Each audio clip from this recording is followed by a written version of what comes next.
周日佛說時光第29集，願你不因外境而動搖，只因初心而堅定。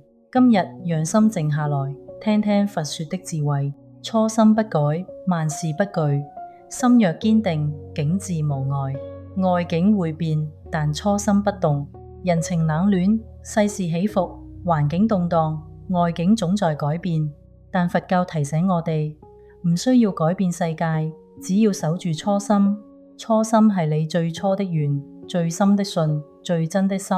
外境唔係主宰者，你的心先係。你可能面對批評、誤解、失望，但唔需要被牽動。佛陀喺菩提樹下，面對魔王試探，仍然唔動初心。越能喺動盪中堅定，就越接近覺悟。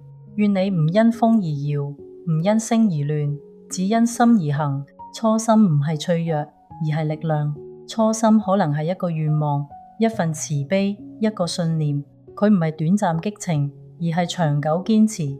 佛教講發菩提心，即使眾生難度，仍願度眾生；即使路遠難行，仍願行到底。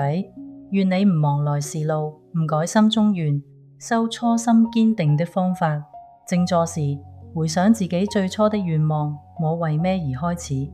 面對動盪時，唔急住反應，而係問呢個選擇有冇背離我初心？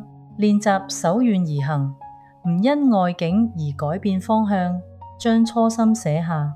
初心若常現於眼前，便不易被外境遮蔽。